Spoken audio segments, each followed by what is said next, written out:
Assalamualaikum warahmatullahi wabarakatuh. Pada kesempatan kali ini, saya akan mempresentasikan terkait dengan penerapan algoritma K-nearest neighbors.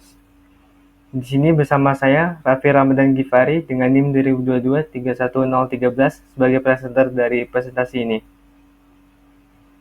Lalu, apakah itu KNN atau K-nearest neighbors? Jadi, algoritma KNN merupakan algoritma klasifikasi yang bekerja dengan mengambil sejumlah K data terdekat atau tetangganya sebagai acuan untuk menentukan kelas dari data baru. Algoritma ini mengklasifikasikan data berdasarkan similarity atau juga kemiripan atau bahkan kedekatannya terhadap data lainnya. Algoritma ini juga termasuk dalam algoritma supervised learning. Lalu bagaimana cara kerja dari KNN? Pertama, cara kerjanya adalah KNN akan menentukan terlebih dahulu jumlah tetangganya. Di sini kita bisa menentukannya. Untuk cara nomor satu adalah dari kita sendiri. Lalu kedua, menghitung jarak data terbarunya menggunakan jarak Euclidean. Ketiga, mengurutkan perhitungan jaraknya. Dan terakhir, keempat, mengelompokkan data, mengelompokkannya berdasarkan frekuensi dari kelas. Selanjutnya, di sini saya melakukan perhitungan KNN menggunakan perhitungan manual, menggunakan rumus, dan juga perhitungan menggunakan program Python. Di sini terdapat sebuah dataset penyakit jantung. Di sini terdapat 7 kolom dan juga 8 baris. Nah, untuk target sendiri ini merupakan label dari dataset tersebut. Jika nilainya 0, maka dia berpeluang kecil untuk mendapatkan penyakit jantung, dan juga jika nilainya 1 di targetnya ini, maka dia berpeluang besar untuk mendapatkan penyakit jantung. Misalkan, di sini saya terdapat data baru sebagai berikut. Yang akan kita capai adalah kita harus menentukan dari targetnya ini, dia itu masuk ke angka 1 atau masuk ke angka 0. Untuk perhitungannya di sini menggunakan perhitungan Euclidean. Jadi untuk rumusnya itu, ini data baru dikurangi dengan data yang sebelumnya. Pada kasusnya di sini data poin 1 ini merupakan data poin yang ada di baris 1. Ini merupakan data barunya nih 28 dikurang dengan kolom yang nilai yang ada di kolom sini, kolom baris ke-1 di sini 63. Ini merupakan kolom age atau usia.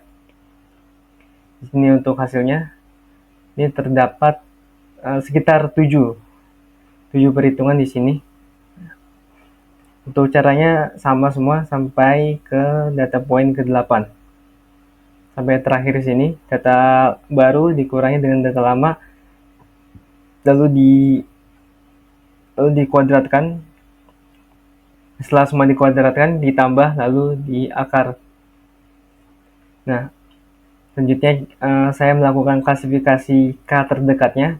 Saya menentukan untuk nilai K-nya sendiri adalah K sama dengan 4. Di sini saya mengurutkan dari yang terdekat sampai yang terjauh. Di sini terdapat data poin 6, data poin 8, data poin 3, dan data poin 7. Ini sudah diurutkan dari yang terdekat sampai yang terjauh. Maka dari keempat K ini didapatkan bahwa tetangganya itu, dia dari frekuensi tetangganya ini merupakan target 0 untuk data poin 6, data poin 8 targetnya 0, dan juga data poin 7 targetnya 0.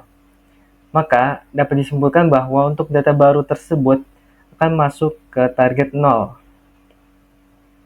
jika dilihat dari jarak Euclidean-nya. Nah, ini untuk dataset yang sudah diperbarui. Ini untuk bawah sini merupakan dataset yang tadi dengan nilai target yang sudah kita tentukan, yang sudah kita ketahui. Nah, ini untuk perhitungan dengan program Python. Di sini adalah untuk mengimpor library-nya.